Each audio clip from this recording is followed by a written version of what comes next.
All right, class. Where we are now, we want to talk on heart attack. This is the video 2. Okay, so we want to talk on heart attack, which is called a myocardial infarction.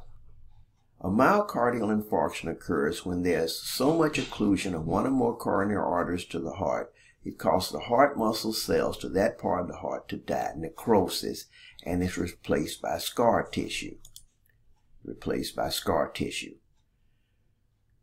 There's so much occlusion. Occlusion means closed. Patency means open. We'll talk on that a little bit more in a moment. The most common cause for a sudden heart attack is a sudden blood clot. Sudden blood clot. Why? Damage to the endothelial lining initiates the intrinsic clotting system, clotting pathway. You can look back at that.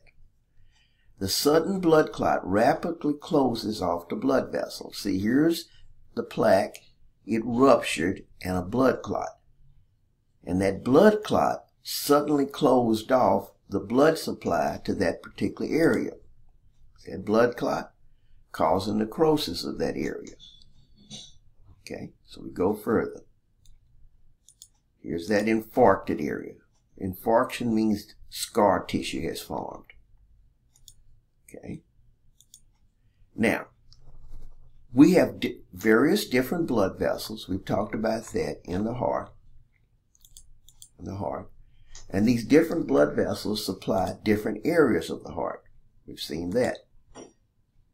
The most common blood vessel is this anterior interventricular, we call the anterior descending, to close off. And so many of the heart attacks occur here in this area there. Okay, but there are other areas. So wherever the blood vessel closes off, that's in fact where the heart attack would be. Okay.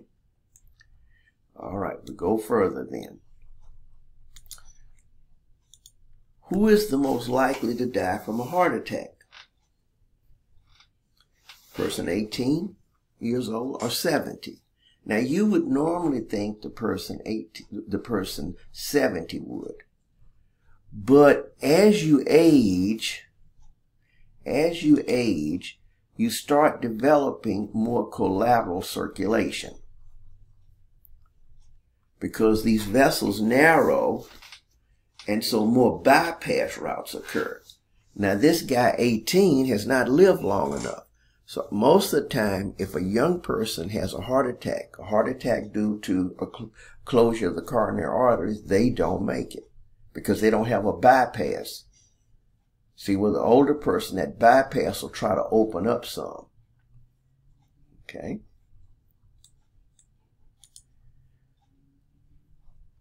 What can trigger the heart attack? Sudden blockage of the coronary artery. You could have hemorrhage. In other words, the plaque could just pop through this way and cause you bleeding in the heart, and then you lost blood supply.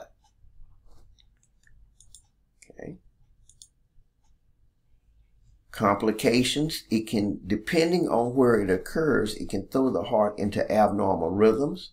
You could go into heart failure because let's say it was in the left ventricle. Then you may not have enough muscle to adequately pump. Okay.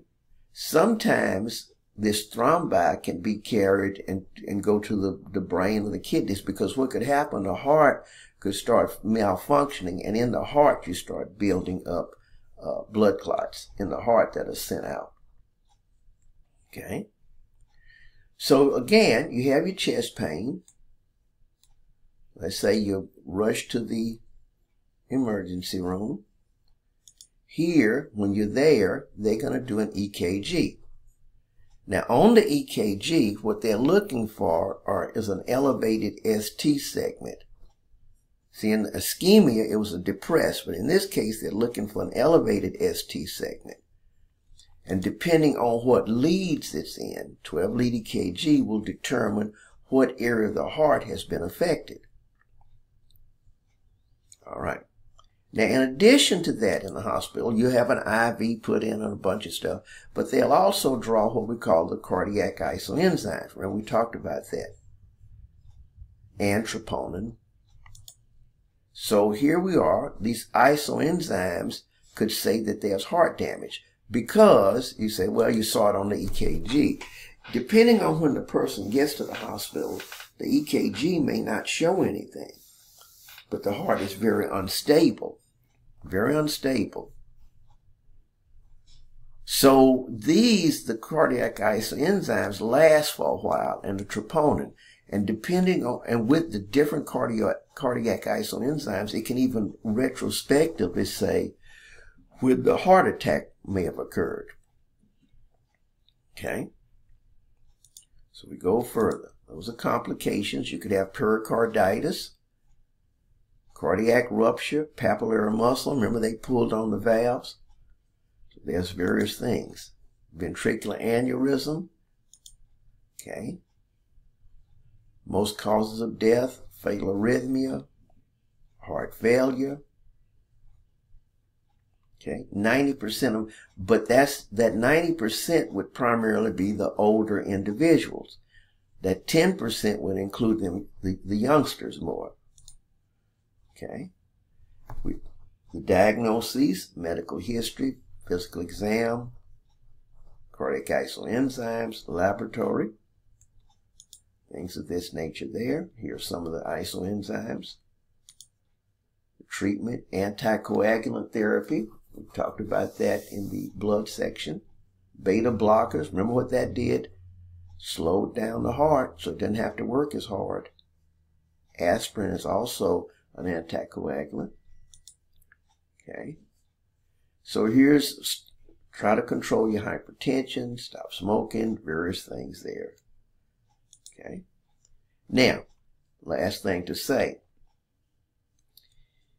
Once you've had a heart attack, we'll know you had one because whenever we do an EKG, you generally will see a Q wave, a deep Q wave. Now, I know on the regular EKG we said a Q wave, but it's really a Q point that you have on a regular EKG. A Q wave, well, and I don't want to get all fancy, is when the downward Q is greater than 1/3 of the height of the next R. That's a Q wave. If it's less than that, it's a Q point, and that's okay. So this just kind of gives you a little indication of what a heart attack is, and hopefully this pathophys can kind of help explain some of the normal phys you saw. All right? Thank you there.